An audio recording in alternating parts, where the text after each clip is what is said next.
ملګرو پښتو اپ چینل سبسکرایب کړو او دینا بعده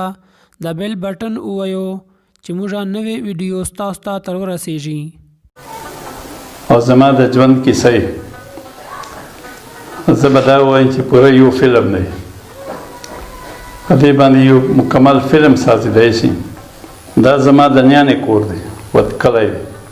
زه اصل کې د لکي خویداد خیل سیټي، ما پلار د هغه ځای و، خو زما د نیانې او د هغو په منځ کې څه زړه بدې راغله، نو هغه ما مور مرور دلته راغله او 3 میاشتو بعد دلته ما پیدایش شوی ده په دې کلي. دا زما د نیانې کلی دی. زما یو ماما و حاجي عبدالله خان، خدای پاک دې وبخښي، هغه ما سرپرستي کړې ده او زما مور وه. هغه چونکې هلته په تعلیم یافته کور کې 6 میاشتې پاته شوی و، هغې زما ډېر ښه تربیت وکړو. نو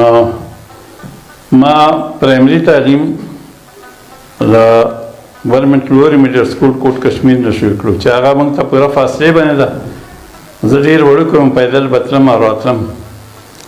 هغه نه مې 6 پاس کړو. بیا ګورنمنټ پایل سیکنډري سکول سرای نورنګ کې مې داخله واخیسته، 2 جماعت کې تر 10 پورې مې هلته سبق ویو. خالي ما 10 جماعت پورې باقاعده تعلیم حاصل کړی ده. دې بعد په سن 63-64 کې زه جی وي ټریننګ ته لاړم ډي خان ته. هلته ما ټوله صوبه ټاپ کړه. دا یو واحد سکول و، ټریننګ سکول و. او بیا هغه نه بعد ما پرایویټ امتحانونه شروع کړل، نوکري به مې کوله او خپله ذمه داره کور چار به مې کوله. نو FA BA حتی چې MA پورې او CT B.Ed دا ټول ما وکړل. یو CT مې ریګولر کړی، نور مې دا ټول امتحانونه پرایویټ کړي دي. ما په CT کې صوبه ټاپ کړې ده، په GV کې مې ټاپ کړه، پښتو او MA مې کوله، په هغه کې مې پېښور یونیورسټي ټاپ کړه پریویس کې، او فاینل کې مې ګومن یونیورسټي ټاپ کړه. فرست کلاس فرست مې راغی، ماته د 100,000 تمغه مې راوستله، ګولډ میډل. او له ګومن یونیورسټي نه په پښتو ژبه کې زه اول ګولډ میډلیسټ، اول ګولډ میډل ماته حاصل ده. زه پیشې له اعتبار سره استاد یم. پرایمري ټیچر 4/4/64 نه مې بحیثیت پرایمري ټیچر ابتدا کړې ده. بیا مې CT وکړله، بیا مې B.Ed وکړ او بیا پسه B.Ed ACT پوسټ ته میلاو شو. هغه بعد ما پبلک سرویس کمیشن امتحان ورکړ، نو هغه کې زه خدای کامیاب کړم. بیا په اول ځل باندې زه ریګولر هیډ ماسټر لکه کمیشن آفیسر وم. نو اپروډ هیډ ماسټر ولکه په ګورنمنټ های سکول مالی کلی پاړه چینار کورم ایجنسي، هلته نه بیا خپل کلی مو اپګریډ شه، زه بیا رانه خپل کلي هیډ ماسټر شم. داسې 18 ګریډ ته مې پروموشن وسو، SDO ولګېدم، سب ډیویژنل ایجوکیشن آفیسر. هغه نه بعد بیا ګورنمنټ سینټینیل ماډل های سکول نمبر 1 لکي چې بحیثیت پرنسپل 19 ګریډ ما 8 کاله ډیوټي وکړله. 25/9/2005 زه هغه جنه ریټایر شم. د تبسم مروت صاحب په شاعرۍ کې هغه ټول درانه او مسلم ادبي، معاشرتي، اخلاقي او مذهبي قدرونه وجود لري چې کوم په پښتنه او اسلامي معاشره کې بنیادی حیثیت لري. تبسم مروت صاحب هر هغه څه په خپل شخصیت کې اغږلي دي او بیا یې دا قیمتي سرمایه راتلونکو نسلونو ته په خورجین کتاب کې محفوظه کړې ده. تبسم مروت صاحب خپله لومبۍ شعري مجموعه په کال 2004 کې د خورجین په نوم چاپ کا. د خورجین دومره پسته چاپ کېدلو وجه تبسم مروت صاحب دا ښایي. شاعري ما هسې شاعر مزاج وم، خو داسې نه شي ویلی چې زه لکه 7 کالونه 8 کالونه لا په 8 کې لا په 10 کې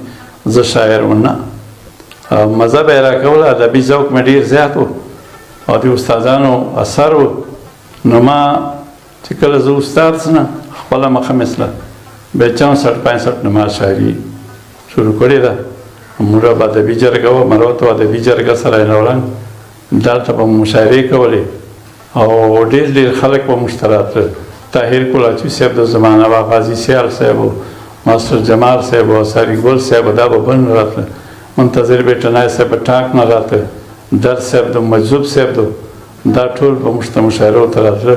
هغه جینه ما دا سفر شاعري ول شروع ده ما ته خدای یو برداشت او صبر راکړی و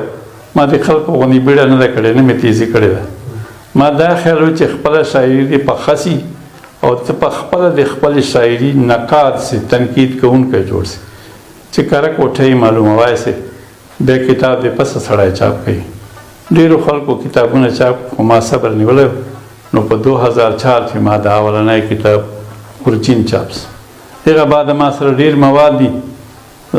3-4 کتابونه به چاپ سي خپلې شعري مجموعې ته د خورجین نوم په انتخاب تبسم مروت صاحب څه داسې ګویا شو خورجین موږ پښتو فارسي دا سره خویندې دي اصل چې دا د فارسي لفظ د خورجین او موږ په مروتوالی چې بیا عام استعمال سره ده خورجین خورزی خورجین به هغه و خورجین بیا ورته ویله موږ خورجین بیا په زین بدل کړو چې هغه صاحبان حضرتان به په دورې تله که نه بیا داسې خو نه و سوټکیسونه دا پروګراموټر خو نه وله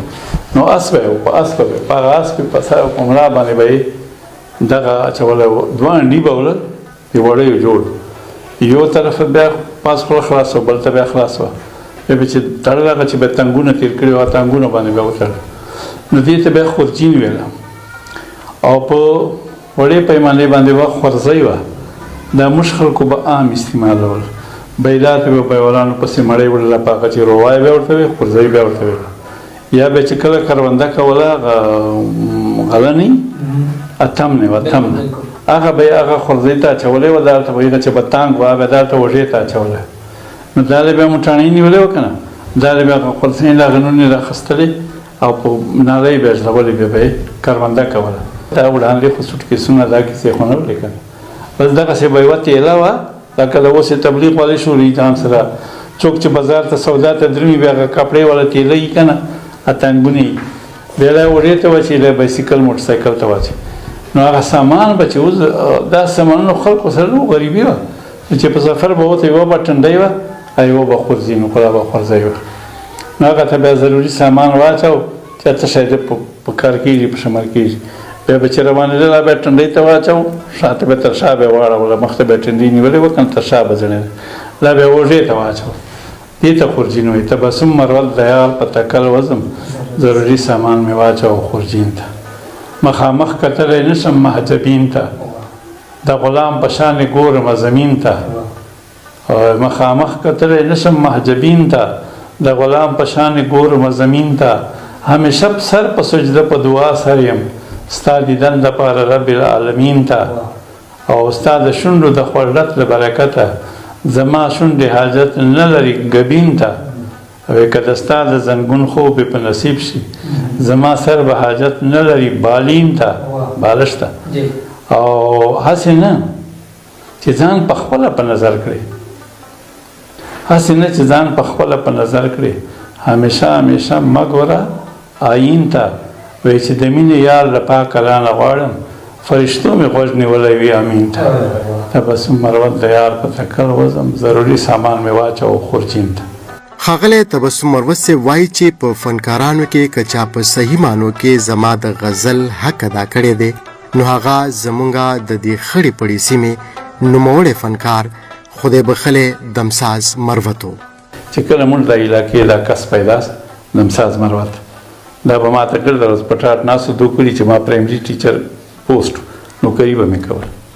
نو داسې به په ټاټ ته ناستو ګرده سبق یې نه وی درېیم څلورم پورې بیا ویلې به نورې بیا پرېښه